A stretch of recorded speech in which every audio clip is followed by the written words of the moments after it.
IPL 2026 शुरू हो चुका है और सबसे बड़ी बात यह है कि हम यहाँ पे हर मैच की प्लेइंग 11 के बारे में भी बात कर रहे हैं। आज के मैच में क्या प्लेइंग 11 सबसे बेहतर आपको देखने को मिल सकती है? मुंबई और आरआर की अगर हम कंबाइन कर दें, जो लोग इस गेम में पार्टिसिपेट कर रहे हैं वो भी इसको चुन सकते हो। देखिए ऑब्वियसली सबसे पहले तो अगर किसी की बात करें तो बात होगी ऑब्वियसली 15 साल के प्रोडिजी वैभव सूर्यवंशी की। 14+1। 14+1। तो ऑब्वियसली यहीं इसी ग्राउंड में उन्होंने 15 बॉल में 50 मार के शानदार शुरुआत की थी आईपीएल 2026 सीज़न की। तो ऑब्वियसली पहला नाम तो उन्हीं का आता है दिमाग में। ऑब्वियस उनके साथ ओपनिंग करने के लिए रोहित शर्मा से बड़ा नाम क्या हो सकता है। रोहित शर्मा ने भी अपने पहले मैच में 78 रन मारे थे, अच्छी शुरुआत की थी। इसके अलावा अगर बात करें तो यशस्वी जायसवाल, वो उनके पास रिकॉर्ड है इस टाइम पे। इनफैक्ट वैभव सूर्यवंशी भी नहीं, जायसवाल हैं जो जिन्होंने फास्टेस्ट 50 मारी है आईपीएल हिस्ट्री में। 13 बॉल में ही सिर्फ ये उन्होंने हाफ सेंचुरी मारी थी। तो नंबर 3 पे मैं उनको रखना चाहूँगा। उसके अलावा ऑब्वियसली इंडिया के टी20 कैप्टन सूर्य कुमार यादव, उनका फॉर्म ऊपर नीचे हो लेकिन Surya Kumar Yadav obviously class player तो हैं ही। उसके अलावा अगर विकेट कीपर की बात करें तो आई थिंक ध्रुव जुरैल आजकल काफ़ी अच्छे फॉर्म में लग रहे हैं। स्टंप्स के पीछे भी बहुत अच्छी विकेट कीपिंग कर रहे हैं वो। उसके अलावा मिडिल ऑर्डर में अगर बात करें तो दो वेस्ट इंडीज़ के क्रिकेटर्स हैं। एक राजस्थान के लिए खेलते हैं शिमरॉन हेटमायर, और दूसरे मुंबई इंडियंस के लिए शर्फेन रदरफोर्ड। दोनों ही पावरफुल बैट्समैन हैं मिडिल ऑर्डर के लिए। फिर ऑलराउंडर्स की अगर बात करें तो रविंद्र जडेजा, उन्होंने चेन्नई सुपर किंग्स से राजस्थान में ज्वाइन किया है। काफ़ी अच्छे परफॉर्मेंसेस भी दे रहे हैं तिलक आजकल। वर्मा को सर जगह मिलती हुई नहीं दिख रही है आपकी तिलक प्लेइंग वर्मा 11 को में। मुश्किल लग रहा है। उनका स्ट्राइक रेट एक बड़ा फैक्टर है। जब बड़े बड़े हिटर्स हो टॉप ऑफ द ऑर्डर में, जैसे वैभव सूर्यवंशी, रोहित शर्मा, यशस्वी जायसवाल, तो तिलक वर्मा का जगह बनाना मुश्किल लगता है। ऑलराउंडर्स में रविंद्र जडेजा के अलावा ऑब्वियसली मुंबई इंडियंस के खुद के कैप्टन हार्दिक पांड्या रहने चाहिए। पिछला मैच उन्होंने दिल्ली के अगेंस्ट मिस किया था, थोड़ी तबीयत ठीक नहीं थी उनकी। बट गुवाहाटी में आने के बाद उन्होंने बॉलिंग भी की, प्रैक्टिस में भी पार्ट लिया है। तो ये एक्सपेक्टेड है कि हार्दिक पांड्या वापस आ जाएंगे प्लेइंग 11 में इस मैच के लिए। उसके अलावा अगर बात करें तो बॉलर्स में ऑब्वियसली जसप्रीत बुमराह सबसे नंबर 1 पे रहेंगे।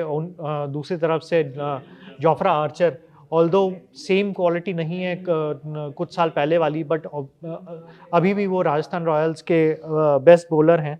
और इनके अलावा अगर मैं बात करूं तो ट्रेंट बोल्ट मुंबई इंडियंस की टीम में बहुत अच्छा न्यू बॉल बॉलर हैं। राजस्थान रॉयल्स को अच्छी तरह से जानते हैं क्योंकि कई सीज़न राजस्थान रॉयल्स के लिए भी खेले हैं।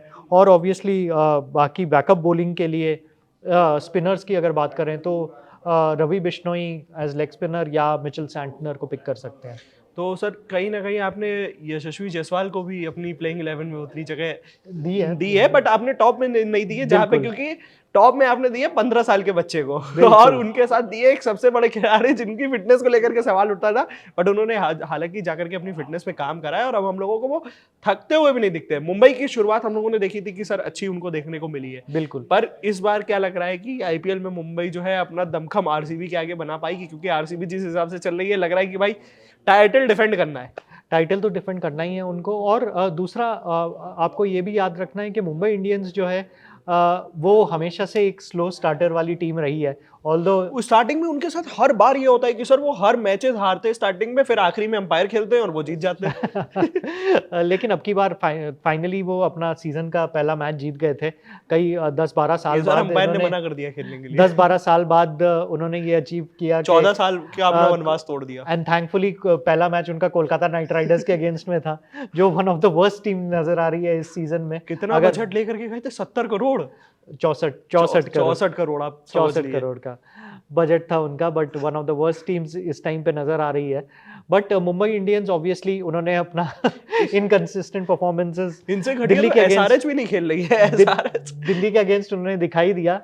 तो उनका जो ग्राफ है थोड़ा ऊपर नीचे चलता रहता है, बट किसी ना किसी तरह वो हमेशा उन्होंने दिखाया कि वो प्लेऑफ्स तक पहुंच ही जाते हैं। और एक बार अगर आपकी टीम अगर प्लेऑफ्स में पहुंच जाए तो फिर उस दिन के परफॉर्मेंस की बात होती है।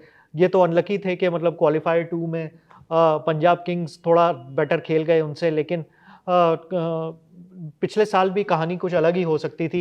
हो सकता था कि मुंबई इंडियंस फाइनल में पहुंच जाती, हो सकता था कि आरसीबी अपना ये साला कप नमडे उनका पूरा ना होता। वो उसी टाइटल को बस रिपीट करते रहते हैं। हालांकि वेदर अपडेट हमने आपको बता दी, हमने आपको बता दिया कि प्लेइंग 11 क्या हो सकती है। हम पिच की अगर बात करें तो गुवाहाटी में सर पिच तो तब देखने को मिलेगी जब बारिश रुकेगी।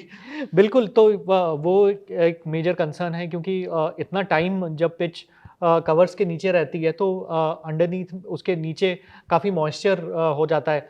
जैसे कि हमने कोलकाता में भी देखा था कि मतलब कितने टाइम तक पिच कवर्स के नीचे थी और अजिंक्य रहाणे ने सरप्राइजिंगली इस बात पे काफ़ी डिबेट भी चल रही है, काफ़ी क्रिटिसिज्म भी हो रहा है कि उनका। आपने बैटिंग चूज कर ली पहले ही उन्होंने जाकर के। बैटिंग चूज़ कर और ली। इवन श्रेयस अय्यर ने कहा था कि आई एम वेरी हैप्पी कि मुझे तो बॉलिंग ही चूज करनी थी। बिल्कुल, और वहाँ पे जाके वो कहते हैं कि पिच उनको ड्राई पिच लग रही थी, ड्राई पिच लग रही थी, लेकिन प्लेइंग 11 में एक भी स्पिनर नहीं था उनके।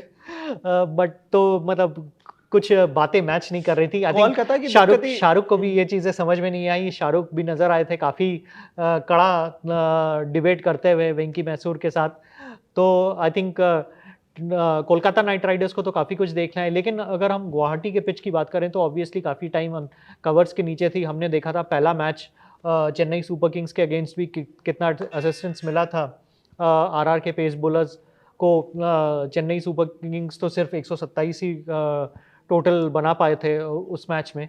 तो मुझे लगता है कि अगर ये मैच पूरा मैच होता है एंड जो भी टीम टॉस जीतती है, आई थिंक वो बॉलिंग करना ही प्रेफर करेगी क्योंकि ऑब्वियसली असिस्टेंस तो रहेगा बॉलर्स के लिए। तो देखिए इस मैच में जो भी अपडेट होगा और क्या अगर वॉश आउट की स्थिति बनती है तो उस पर क्या पॉइंट्स कैसे बटेंगे उस पर भी बात करेंगे। बने रहे हमारे साथ, देखते रहे cricket country. Thank you for watching. Thank you.